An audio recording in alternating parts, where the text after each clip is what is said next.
Shalom. I hope you're giving the Most High all praises and glory today.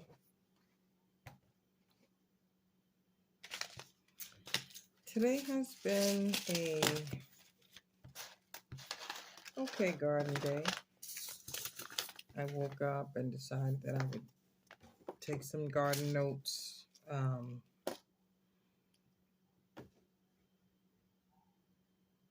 watching the seed just roll on my table, and I'm like, where the heck did the seed come from? Doing some garden notes, how I feel or how I've talked about garden planning, which is something that I decided I would do this year because usually I don't garden plan. I just grow. Hey, this is what I want to grow. This is how I'm going to grow it. When I'm going to grow it, just grow it. Of course, I would follow my grow zone, but today I tried to get a little bit more serious about gardening. Just a little bit more serious. With that being said, I got to get some of this red clover. It has tons of medicinal, which is really what I'm focusing on this year as well as medicinal planting. So I'm going to tell you about it. It's a perennial that can be seeded all year round in most climates that don't have severe winters. And we don't have severe winters here. Sorry about that. I got to learn how not to cover up my face. It says sow seeds either on or just below the soil surface. So I will probably just putting these on the surface of the soil. In either case, I have to make sure that they are watered consistently throughout their whole entire germination. Okay, it doesn't say moist; it says water. The more water will be required if the seeds are being sown during hot weather. So that's why I'm going to start these right now because it's not hot. And I'm not sowing them outdoors either, so I have to check and see what that's all about. Once plants become established, limit irrigation. As soon as the plant will soon form a dense mat and start spreading. For maximum nitrogen fixation, mow plants shortly after flowering. Okay, so these I'm going to direct sow in my garden. And because they're the type of seed, like I said, where you don't have to cover it, I'm going to go out there with my tiller, go till a little, some spots, because I just want it to grow sporadically around the garden. So that's what I'm going to do with these. Unfortunately, it doesn't tell you what they're for. And, that's another thing I decided that I was going to start doing is I was going to start to at least try to remember why I'm growing something. I read on it, but I also said that it's good for you. You know what I'm saying? But I'm going to try to get more specific because it makes sense. This ain't what I came on here to do, but since it's sitting in front of me, I got to get my Swiss chard growing. This rainbow chard here, it lasts me all year round. I got some out there right now that need to be harvested that I planted last year. So that's what I'm going to do. Now, let me show you something. I had to go to the emergency room, not for myself, but for whatever reason, the dude came in to either do a blood draw or something like that, but he left this on the counter, right? And so to some people, this would just be, oh, let's just throw this away. But I saw these little stickers on this bad boy. You understand? Now, these little stickers right here.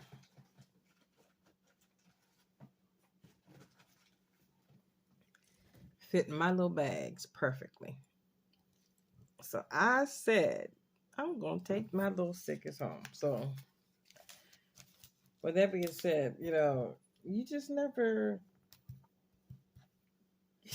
you can't overlook everything. You know what I'm saying? You can't overlook everything. So I know everybody has been guilty of taking a Band-Aid or something from the hospital.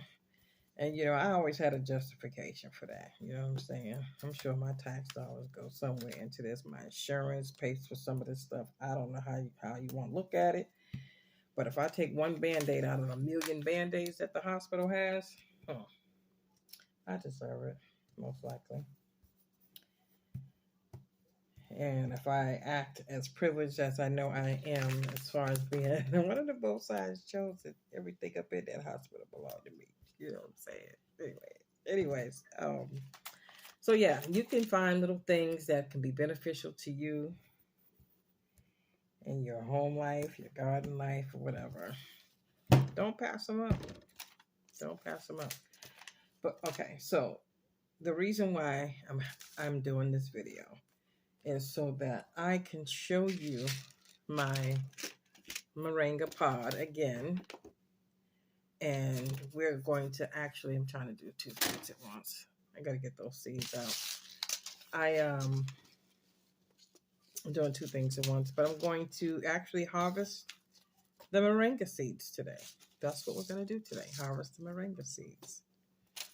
Now, I also wanted to discuss a fruit that I would love to have growing in my garden. I just came across this fruit. It's not the first time I've heard of it, but I've never really saw one or tasted one or cared to see one or taste one. You know what I'm saying? It was just a fruit. And shout out to Brooke Farmer. I was watching his video the other day, and he stopped in his little garden. I'm not, no offense to the size of the garden, but he stopped in his garden because I don't know how big it is. He stopped at his garden and he pulled one of these off of his tree, and it's a kumquat. Yeah, I left him a comment, and I said that kumquats are probably one of my. Oh my goodness, I dropped the daggone thing. Let's see if I can reach it with my foot.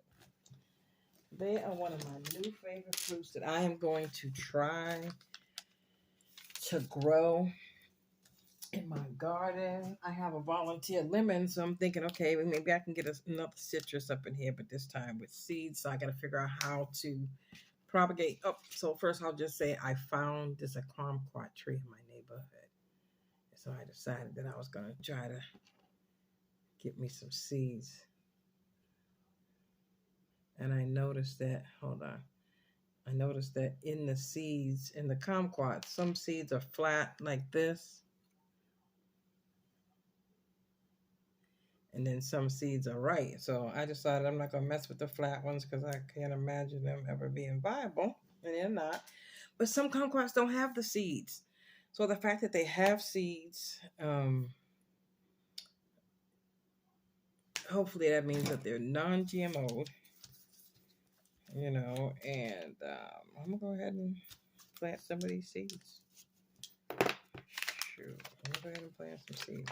But onto the moringa. I'm also sticking these little stickers on my little thingy, my little envelopes at the same time, just to get them out of the way. So give me a second. Then we're going to go ahead and harvest this moringa. Now, remember with the moringa pods, I was telling you how they're supposed to dry, or I've seen them dry out on the tree. I was watching a video of someone who just grows moringa, and it seems to me like when they were doing it, it was real sunny outside, and they was just dry. Maybe, I don't know. So anyway, so my moringa has died down, but the pod was still left on. They actually had two pods. What happened to my other pod? Oh, I took it off too soon.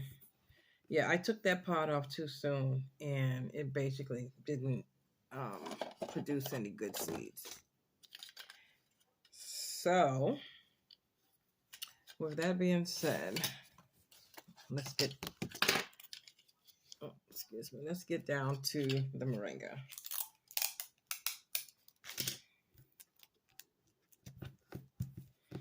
All right, so look, I got all my little labels, my little hospital labels. All my little hospital labels, honey. Yes, sirree. See, they went a long way. And plus, I was able to take my personal information up out of there too. So when you throw stuff, I never leave my personal information. So if you leave something of mine behind, I'm taking it. Or, family member or whoever I'm there with. Okay. All right. So here's the moringa. Now, last time I showed this moringa, she was still fresh. She was still right off the pod. Excuse me. She was very green. She was still very soft. Now, I think I can actually hear the pod, hear the seeds in here. I actually have some. Let's see. Oh boy, how are they on the bottom? Yes, here they are. Now these are the seeds that I harvested before from the other pod. Or was it out of this pod? Yeah, from the other pod. Yeah, I did harvest some seeds. And so those seeds, and where are my moringa seeds? Because when I look at these seeds and I try to match them up with my moringa, I just had the moringa. These are my moringa seeds for real that I was sent, right? And then I'm going to hold up one of these.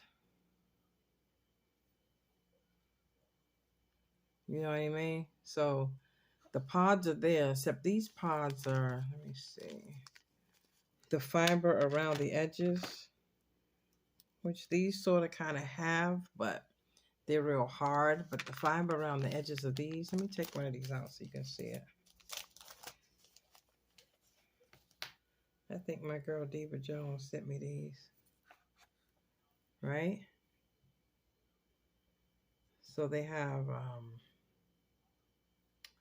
you know what I mean? So I'm hoping that my seeds are good too. And I actually germinated some of these seeds and I have my tree outside.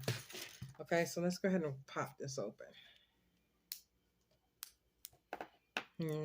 See, they're all green. They're all green. Let me show you. And they're still moist. So I'm just going to leave them in there. Yeah, I'm just going to leave it in there.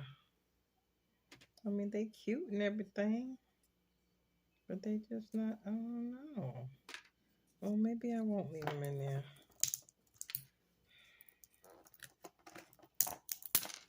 Oh, okay. So they popping out. Look at that. They popping out hard. They popping out like a moringa. So let's see. I think I might be on to something here. Let me see.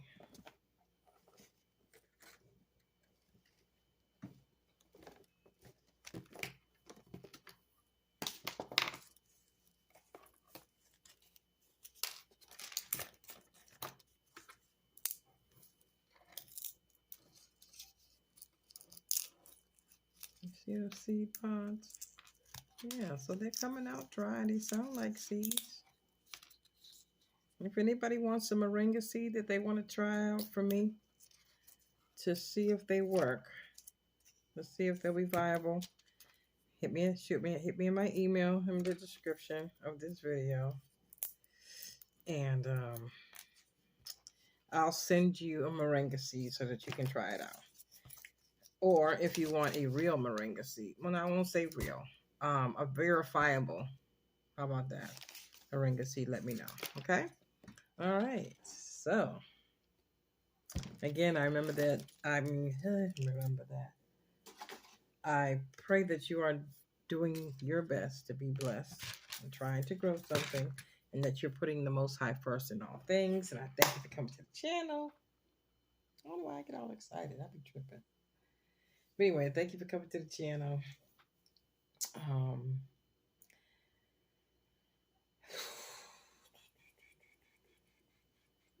Yeah, thank you for coming to the channel. And I'll see you in the next video. All praises to the Most High.